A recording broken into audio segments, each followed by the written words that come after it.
All right, so today's class is the second part of plant reproduction and breeding, and we're going to start off by talking about pollination and the 3 steps that occur here.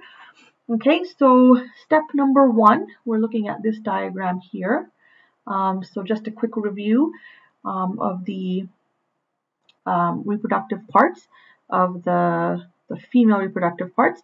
Here at the top is the stigma, this part here is the style, and then this part here is the ovary, and inside the ovary here we have an ovule, which is the egg. All right, so the first step in pollination is that a pollen grain has to land on the stigma.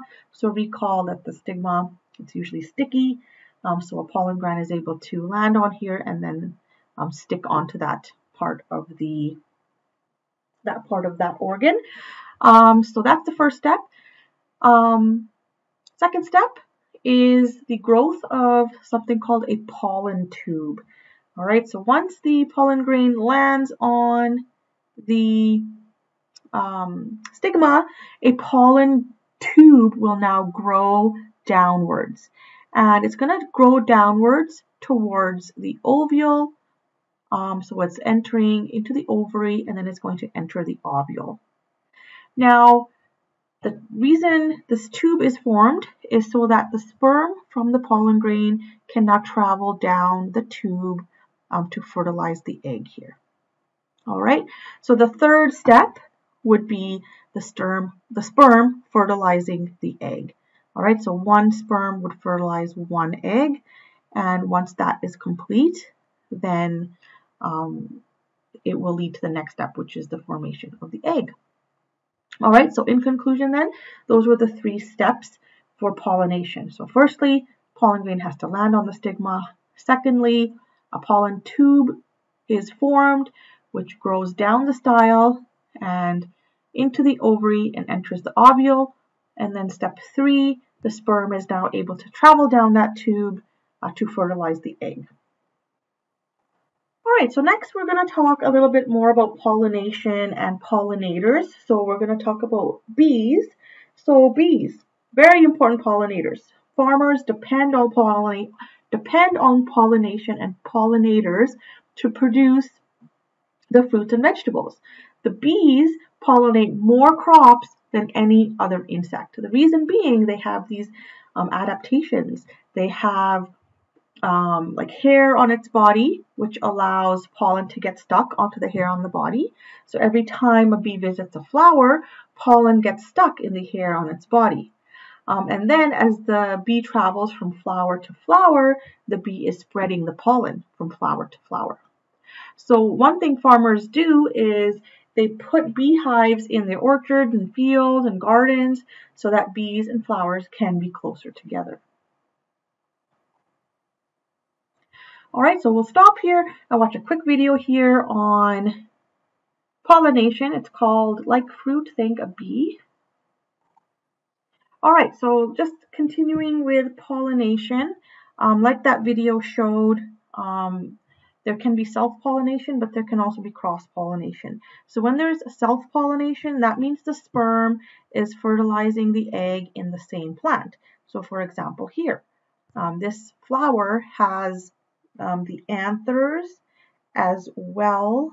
It has the stamen as well as the pistil on the same flower. So self-pollination can occur here. Cross-pollination would be when the eggs of one plant are fertilized by sperm from another plant. All right, but it has to be the same species. All right, and like we talked about bees, other ways of pollination would be wind, animals, insects can carry pollen from one flower to another to help with cross-pollination to occur. This example is the alfalfa leafcutter bee. To produce alfalfa seeds, farmers require the help of the alfalfa leafcutter bee. So here's a honeybee, and then this is the leafcutter bee. And it's only this bee, this leafcutter bee, that can open up the alfalfa flower and successfully pollinate it. And the reason being is because this leafcutter bee has these special jaws.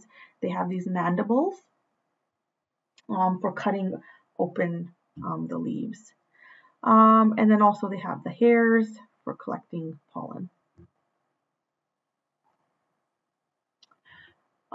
This is just showing from the textbook corn on the cob. Okay, so these are what the more modern corn look like.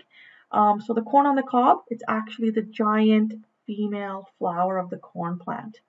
So the male pollen-making flowers are at the top of the plant, and then the large tassel on the corn are the stamens.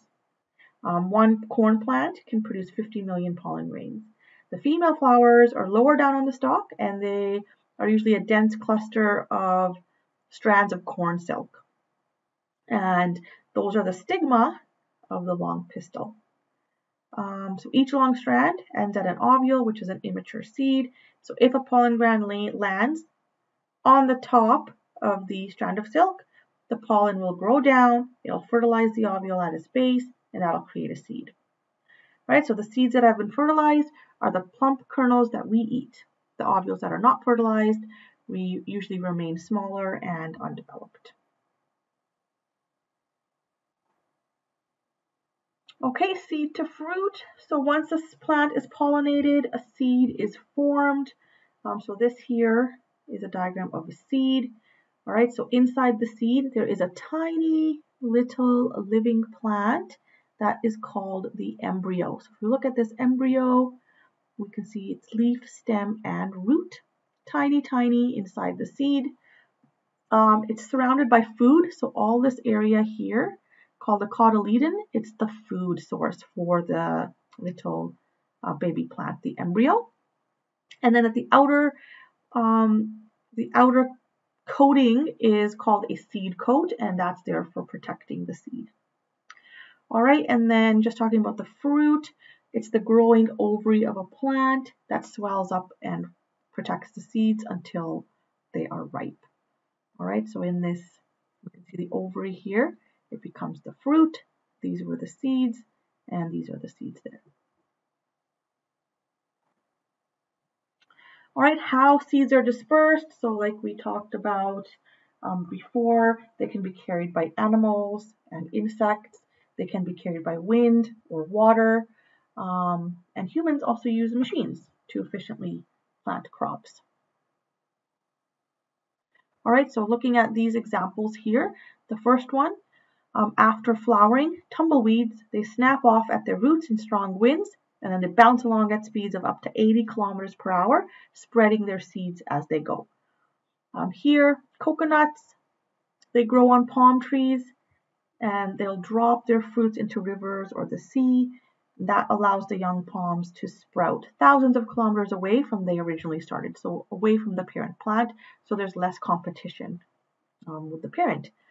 Some seeds pass through fruit-eating birds and bats, so through their feces, and then basically they can be sown many kilometers from the parent plant.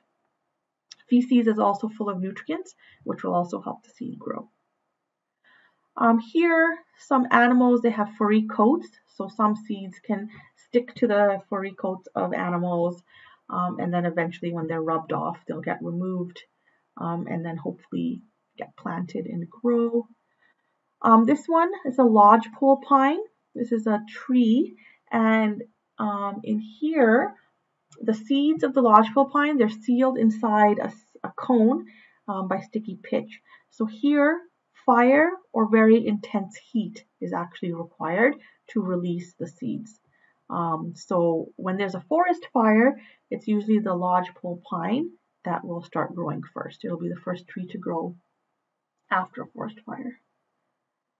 And this one here is showing how seeds like milkweed seeds are blown about by the wind. So they'll be very light and airy. All right, and lastly, we're just talking about germination. So when we talk about germination, this is how a seed develops into a new plant. So looking at the diagram below, Here we have the embryo, and we have the root of the embryo. And this will start to grow in the right conditions. So there needs to be enough moisture and warmth for the development of a seed into a new plant. So here we have the embryo stem and the embryo leaf. All right, and it's still depending on the food source within the seed. Eventually, we'll have the true leaves, which can now use photosynthesis to produce their food. All right, this was the cotyledon, which was the food source. Eventually, that and the seed coat will fall off, and now you'll have a plant that can now start using photosynthesis to produce the food. All right, and this is just a diagram showing the pathway from pollination all the way to germination. So pollination here, pollen grains land on the stigma, a pollen tube is formed, and the sperm can now travel down to the ovule and fertilize the egg there. And then we'll have the growth of a seed, right, which contains the baby plant. It contains the food source and a seed coat. And eventually we will have germination happening. So we have germinating seed, we have the seedling, and then we have the mature plant. All right, so we'll just go back here and we'll just watch this video on how seeds become plants. One sec.